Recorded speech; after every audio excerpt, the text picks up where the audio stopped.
Anda akan mengikuti Risalah Ramadan RRI Bandung, gerbang menuju rahmat Allah yang penuh berkah dunia akhirat.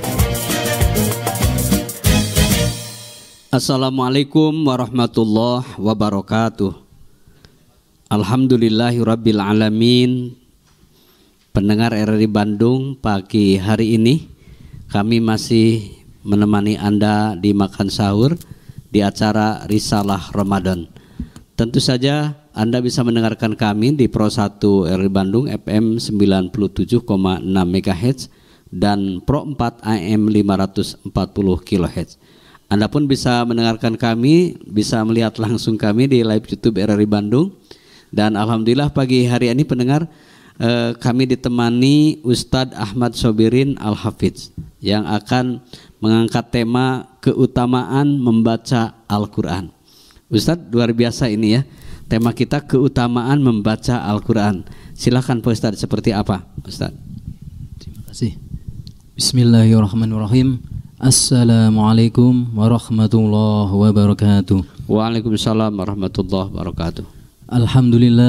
Alhamdulillahi wa nahmaduhu wa nasta'inuhu wa nastaghfiruh wa na'udzu billahi min syururi anfusina wa min sayyiati a'malina may yahdihillahu fala mudhillalah wa may yudlilhu fala hadiyalah. La haula wala quwata illa billah, amma ba'd. Pertama-tama marilah kita selalu memanjatkan puji syukur kehadirat Allah Subhanahu wa taala yang selalu memberikan nikmat sehat dan nikmat sempat sehingga pendengar setia bisa menyempatkan diri menjadi pendengar setia acara RRI Bandung ini, khususnya pada acara Risalah Ramadan. Untuk pertemuan pada pagi hari ini, Ustadz akan membawakan tema keutamaan membaca Al-Quran. Al-Quran itu adalah kitab suci kita yang diturunkan oleh Allah Subhanahu wa taala melalui malaikat Jibril dan diwahyukan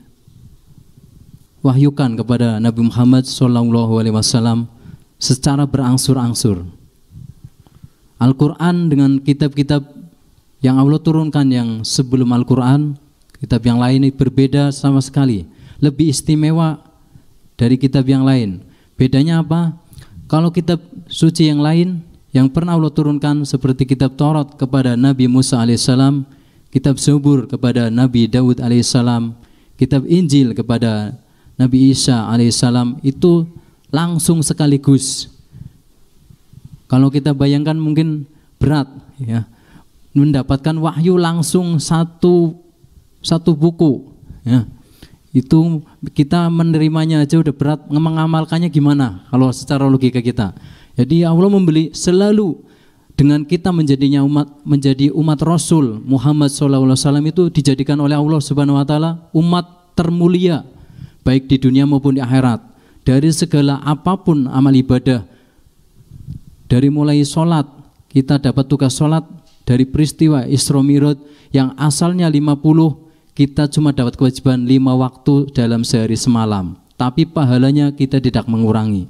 Begitupun Al-Quran, kita dapat wahyu Rasulullah. Al-Quran itu tidak seperti kitab-kitab sebelumnya, di mana diturunkan langsung sekaligus, diterima oleh Nabi, harus diamalkan, kuat nggak kuat harus diamalkan oleh umatnya. Karena Rasulullah itu mendapat julukan Khotamul Anbiya wal Mursalin. Jadi Allah memberi keistimewaan Al-Quran diturunkan secara berangsur-angsur, di mana setiap ada kejadian Rasulullah dalam dakwahnya, perjuangan dakwahnya, itu Allah menurunkan satu surat, di mana surat pertama yang turun pertama kali yaitu Al-Alaq atau sering kita sebut dengan surat Iqra. Makanya metode membaca Al-Quran itu salah satunya ada yang namanya metode Iqra ya, yang digagas dan dipelopori oleh Pondok Yambu'ul Quran Kudus, Jawa Tengah. Nah, itu asbabun nuzulnya mungkin dari surat Iqra, walaupun nama aslinya Al-Alaq. Itu turunnya surat Iqra aja atau Al-Alaq itu enggak sekaligus satu surat. Turun pertama kali di Gua Hira itu cuma 1-6 ya. Itu aja Rasulullah sampai menggigil karena turun pertama kali sekaligus sebagai tanda diutusnya dia sebagai rasul, ya, tatkala umur kurang lebih 40 tahun. Karena dia punya kebiasaan kalau mengalami tantangan dari perjuangan atau tantangan dari dakwah Islam dari umatnya, itu mesti Rasulullah kholwat, yaitu menyepi, ya, yang terkenal tempat kholwatnya itu Gua Hiro. Itu Rasulullah menjalankan ibadah apapun baik yang wajib sama sunnah itu sambil mendekatkan diri sama Allah. Itu perlu kita tiru. Bedanya kalau Rasulullah itu nyepinya harus di tempat sepi, kalau kita nggak perlu kemana, yang penting kita pas waktunya sholat kita seolah-olah lagi dekat sama Allah, tinggalkan kegiatan yang lain. Itu cara khusyuknya. Karena kalau kita mau menjalankan ala Rasulullah, ya, kita udah ketinggalan dari zaman Rasulullah. Satu, yang kedua ketinggalan dari pelopor penyebar Islam di Indonesia itu yang terkenal dengan istilah Wali Songo. Itu kita udah nggak pantas. Kalau kita mau menyepi, malah pulangnya malah kita jadi tersesat.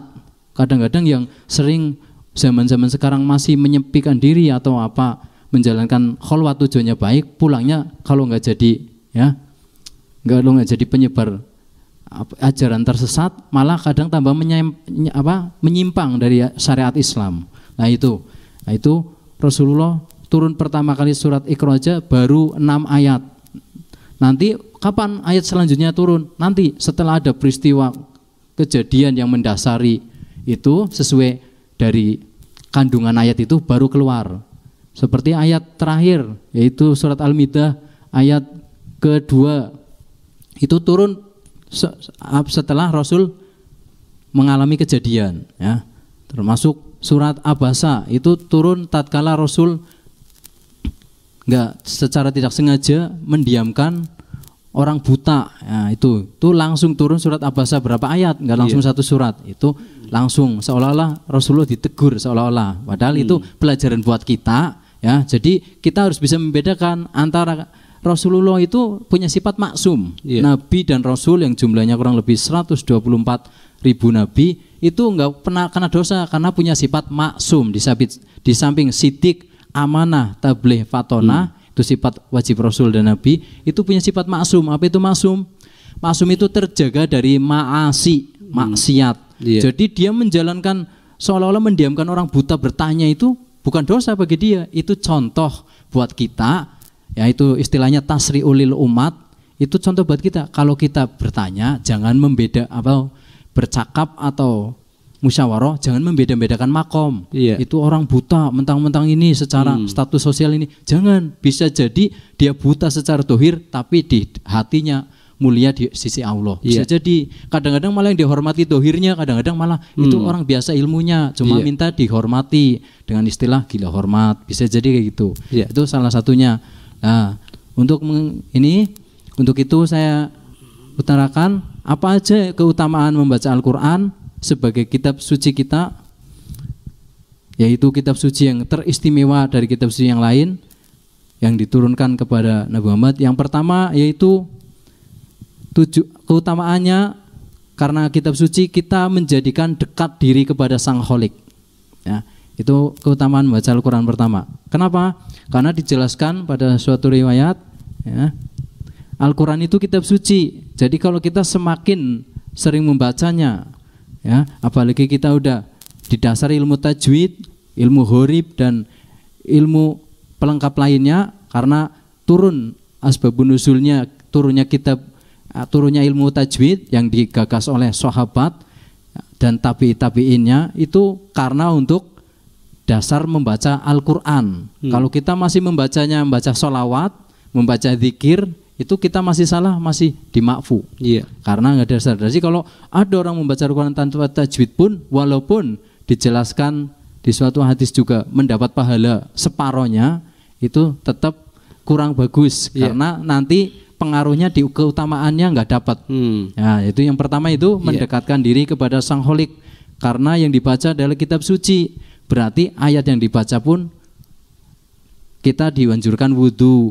Kalau bisa pakai ilmu tajwid, digurukan, ya, karena ada dasar ilmu yang tanpa guru, gurunya adalah setan. Ya, makanya kadang Ustadz secara pribadi ya tanda kutip itu kadang kurang cocok kalau ada apalagi sampai hafiz Quran otodidak. Itu kita kadang-kadang pribadi itu dari guru kita ini karena punya dasar tadi. Ya, karena yang dikhawatirkan ke depan setelah dia bisa baca Quran, apalagi habis otodidak tanpa guru, dia nanti jadi guru otomatis tuntutan zaman. Ustaz, baik ini tentu kalau di Babus Salam sendiri seperti apa program Hafiz Quran itu sendiri? Kalau terima kasih pertanyaannya. Jadi kalau di program Tahfiz Babus Salam ya kita punya program, alhamdulillah dulu pernah berjalan karena mungkin sempat ya dari pengurus sebelumnya itu berganti-ganti guru, jadi mungkin konsepnya beda-beda. Kalau karena kita berdasarkan di samping dari guru, metodenya yang kedua dari pengalaman, saya ngajar sebelumnya. Jadi sistemnya kita ini ya, setoran itu dibagi menjadi 3 ya. Ada setoran wajib, namanya setoran syahadah. Nah itu semampunya karena kita baru konsep pertama ya, ini kita menjalankan rumah tahfiz. Setelah yang megang saya itu pertama kali, jadi itu kita targetnya nggak muluk-muluk. Jadi targetnya yang penting mereka nambah hafalan, walaupun kita kalau ditarget itu sesuai jumlah halaman. Ya, karena kita kalau dari metode Pak Kiai dulu saya itu Mbak Yai Jazuli itu Jawa Tengah itu harus minimal sekali setor, bedanya setoran hafalan dengan ngaji biasa, ngaji binador atau ngaji masih ikro itu harus ditarget karena standar Quran hafalan itu namanya Quran pojok. Itu Quran pojok itu maksudnya Quran pojok itu setiap satu halaman itu akhir ayat. Nah itu kalau dari target itu metode target sekali setor harus 1 halaman. 1 halaman. Iya, kalau di guru pertama saya itu kalau 1 halaman, kalau nggak 1 halaman ditolak. Suruh baca lagi, dihafalkan lagi itu. Kemudian terus karena kita praktekkan di sini, momennya anak motivasinya beda, akhirnya kita turunkan upgrade hafalannya. Jadi mereka yang penting tiap hari nambah hafalan dengan metode atau syahadah, setoran syahadah, nambah hafalan, dan setiap pekan mereka ada yang murojaah sesuai jumlah hafalan. Yang hafalannya setengah juz berarti murojaahnya setengah juz. Terus kita punya program bulanan bagi yang udah 1 juz disimak teman-temannya, namanya program simaan 1 juz. Baik pendengar RRI Bandung dimanapun Anda berada, masih kita lanjutkan setelah pesan-pesan berikut ini. Masih bersama Ustadz Ahmad Sobirin Al-Hafidz, keutamaan membaca Al-Quran.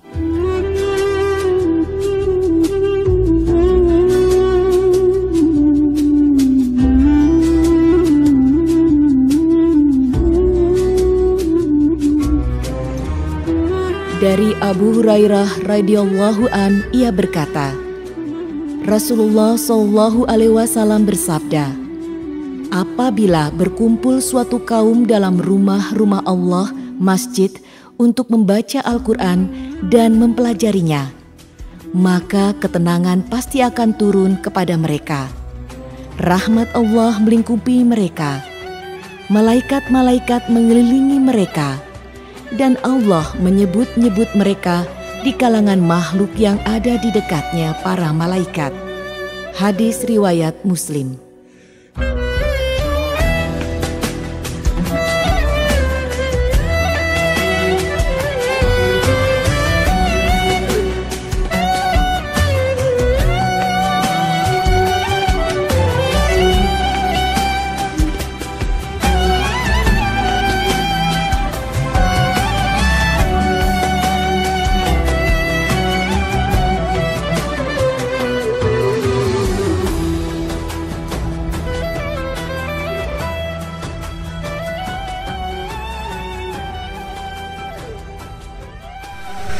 Channel ini bisa didengarkan dengan kualitas audio lebih baik. Download aplikasi RRI Play Go di smartphone. RRI Play Go, satu aplikasi untuk mendengarkan RRI se-Indonesia, siaran luar negeri, saluran musik Channel 5, menyaksikan siaran RRI yang divisualkan, RRI Net, informasi terakurat RRI Online, RRI 30 Detik, RRI Max, Beyond, dan Editorial Pro 3. Selamat datang di era digital RRI. Kini, mendengar, menonton, dan membaca berita cukup di satu aplikasi. RRI Playgo.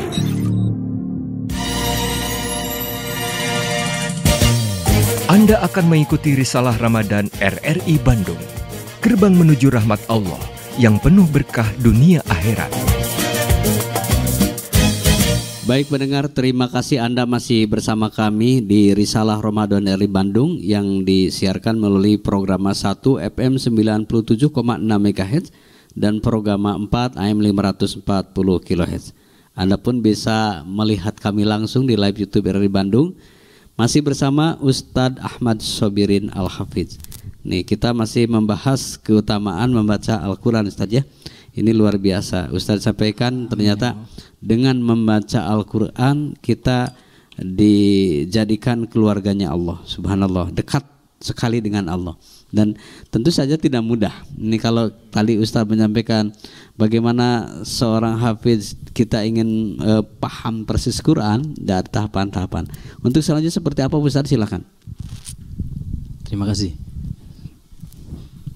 Ya, kita lanjutkan, yaitu keutamaan membaca Al-Quran. Yang tadi poin pertama udah dengar, kami lanjutkan untuk keutamaan membaca Al-Quran selanjutnya, yaitu hati dan jiwa lebih tenang. Karena ada asarus sahabah atau mungkin fadilatul a'mal dari ulama, yaitu al-qalbul baitullah, yaitu qalbul mukminin baitullah. Jadi qalbulnya orang yang iman, ya, apalagi ahli membaca Al-Quran itu seperti baitullah. Jadi kalau qalbul itu baitullah, otomatis kalau sering dibacakan ayat Al-Quran itu menjadi lebih tenang.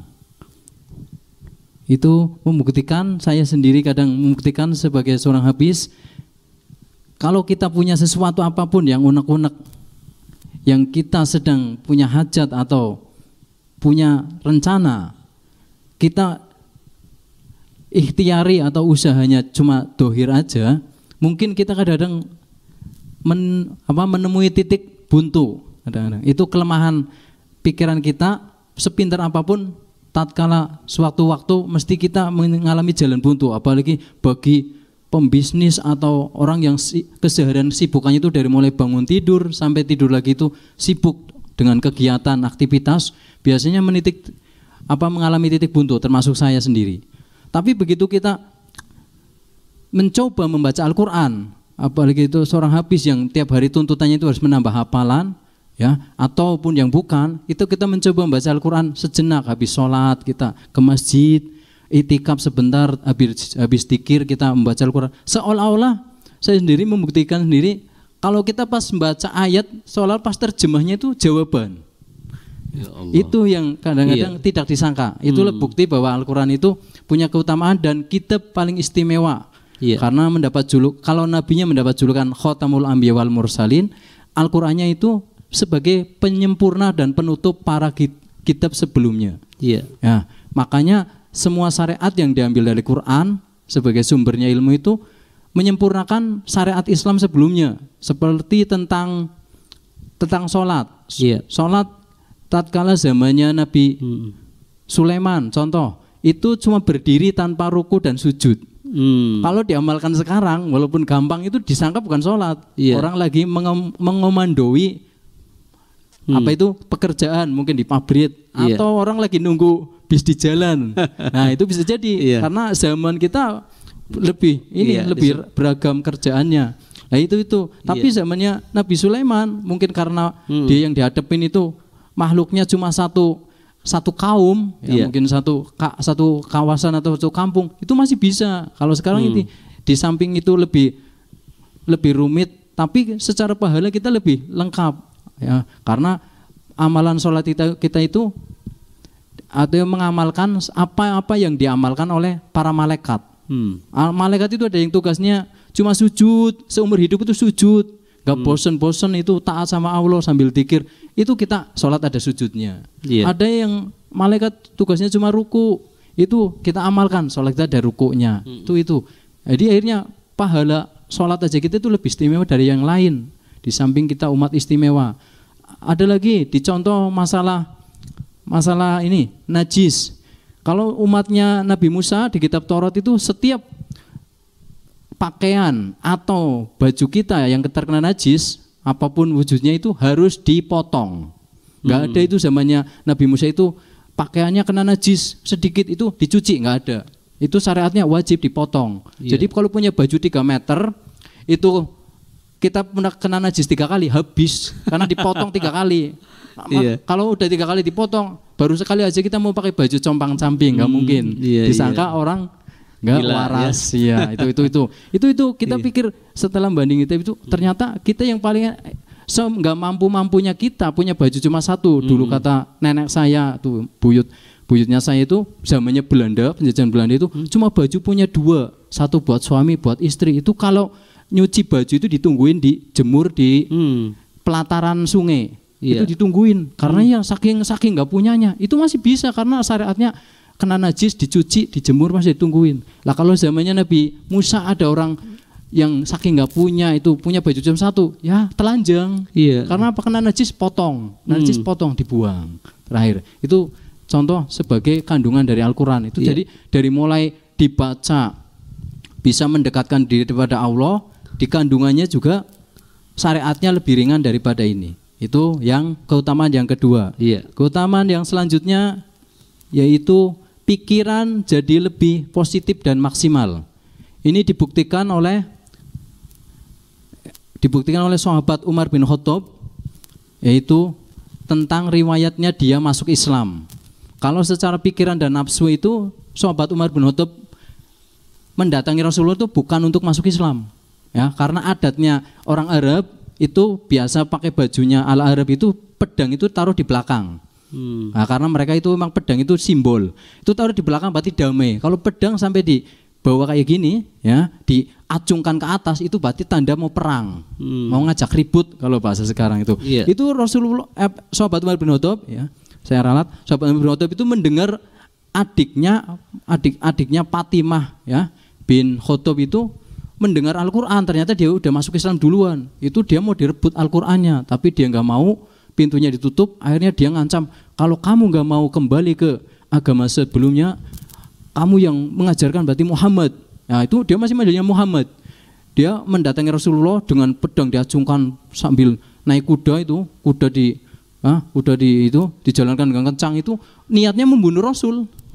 Tapi karena setelah mendengarkan bacaannya Siti Fatimah itu Fatimah bin Khattab adiknya, dia nggak terima, langsung mau ke Rasulullah, coba mau ditantang, mau dibunuh. Tapi ternyata dia malah mendengarkan Rasulullah lagi membaca surat itu dengan merdunya itu, malah sahabat Umar bin Khattab itu rontok hatinya semua, luluh itu semua pikirannya. Itu karena itu ya, yang membaca orang suci Nabi Muhammad itu yang hatinya nggak punya sifat dendam dan iri hati sama sekali ya, udah dicuci oleh ya proses ya dulu zaman waktu kecil sama mereka Jibril dan Mikail. Nah itu yang membaca orang suci, nggak punya dendam hati sama sekali. Yang dibaca kitab suci, yang mendengarkan saja bisa pikirannya lebih positif. Padahal tujuan dari rumahnya mau membunuh Rasul. Akhirnya begitu dibukakan pintu, ya sahabat Ali dan sahabat Abu Bakar siap mau meladeni kalau memang dia mau ribut. Ternyata Rasulullah biar saya yang membuka sendiri. Begitu dibuka malah pedang dilempar, dia merangkul Rasulullah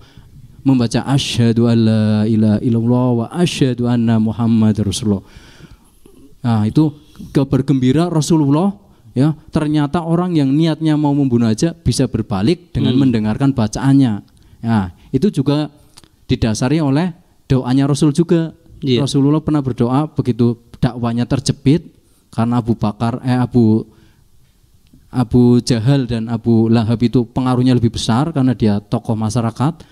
Dia berdoa, ya Allah kuatkan Islam ini dengan 2 Umar. Kalau enggak Umar bin Hisham, Umar bin Khattab. Ternyata begitu doanya Rasulullah diterima oleh Allah, begitu diterima oleh Allah dikabulkan, ternyata pas Rasulullah berdoa itu selang berapa menit itu Umar mau membunuh.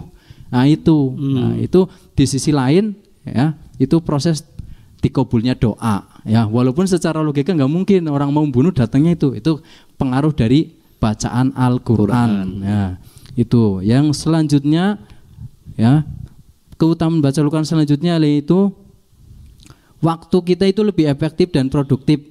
Ya, kalau kita dengan membaca Al-Quran itu waktu kita, ya yang harusnya, ya lagi-lagi saya sering membuktikan sendiri, kalau kita sehari-hari itu menekuni aktivitas aja, kadang-kadang targetnya kadang-kadang tercapai, kadang tidak. Ya, saya katakan tadi ada titik buntunya. Tapi kalau kita mau apapun, ya itu membaca Al-Quran dulu, ya bila perlu disunahkan kalau mau mengawali aktivitas kita sholat duha dulu, 1 salam boleh, maksimal 12 salam silahkan. Itu kita membaca 1 ayat atau berapa semampunya, itu seolah-olah kita punya feeling dan ilham. Ya, punya ini wacana ini, ya itu padahal berapa kita kalau biarkan sehari-hari kita mencari dunia kadang-kadang nggak tercapai. Sampai kadang putus asa seolah-olah Allah tidak memberi rezeki, tapi begitu baca Quran dulu seolah punya arah kesini. Lah itu baik Ustaz ya. Ini luar biasa karena Pondok Pesantren Al-Quran Babus Salam Ciburial ini di lembaga hafiznya ini tentu ini luar biasa. Tadi Ustaz sampaikan bahwa ternyata keutamaan membaca Al-Quran luar biasa. Tetapi mungkin pendengar RRI khususnya ingin tahu nih Ustaz, seperti apa supaya lebih tertarik untuk bisa hafiz Quran, menguasai baca Quran. Seperti apa hafiz Quran yang ada di Ciburial itu sendiri? Oh ya. Terima kasih Pak ini Mbak acara. Jadi di Rumah Tahfiz Babus Salam itu ya, para pemirsa RRI Bandung yang setia dimanapun kami berada, kami punya program dari Rumah Tahfiz Darul Aitam Babus Salam, yaitu program karena rumahnya tahfiz berarti program tahfizul Quran dalam jangka waktu kurang lebih antara 2,5 tahun. Insya Allah dengan izin Allah bisa menjadi seorang hafiz 30 juz. Subhanallah. Ya insya Allah dengan izin Allah dan ketekunan para pemirsa, ya silakan khusus untuk para pendengar setia RRI Bandung dimanapun berada, silakan kalau tertarik dan pengen menghafalkan Al-Quran menjadi seorang hafiz yang sudah saya sampaikan keutamaannya dari membaca aja, mendengarkan saja berpengaruh lebih baik kepada kehidupan kita, apalagi menjadi seorang hafiz. Insya Allah ya, bukti dari para seorang hafiz sering kita musyawarah, berdialog atau diskusi, itu jangankan hajatnya, keinginan yang nggak memungkinkan aja bisa tersampaikan atau terpenuhi dalam waktu yang nggak bisa diduga. Baik, Ustaz, karena waktu terbatas, mungkin lain kali kita disambung kembali. Terima kasih kebersamaannya di pagi hari ini menemani pendengar RRI yang lagi makan sahur. Mudah-mudahan apa yang disampaikan menjadi berkah buat kami, buat kita semua. Pendengar RRI Bandung, sampai di sini jumpa kita di Risalah Ramadan RRI Bandung. Tentu saja bisa Anda ikuti acara ini setiap menjelang sahur pada pukul 03.30 sampai pukul 4 waktu Indonesia Barat. Mewakili kerabat kerja yang bertugas, saya Casmita Solihin pamit undur diri. Wassalamualaikum warahmatullahi wabarakatuh. Demikian telah Anda ikuti Risalah Ramadan RRI Bandung. Nantikan acara kami selanjutnya.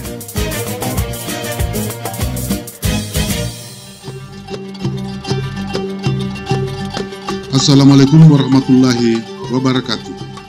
Saya Nawir, Kepala RRI Bandung, beserta seluruh unsur pimpinan, angkasawan-angkasawati, dan pengurus Dharma Wanita Persatuan RRI Bandung, mengucapkan selamat menunaikan ibadah puasa di bulan Ramadan 1443 Hijriah. Semoga kita diberi kesehatan dan kekuatan. Amin, amin, ya Rabbal Alamin. Bersama RRI Bandung, mari kita tingkatkan iman dan takwa kepada Allah Subhanahu wa Ta'ala. Wassalamualaikum warahmatullahi wabarakatuh.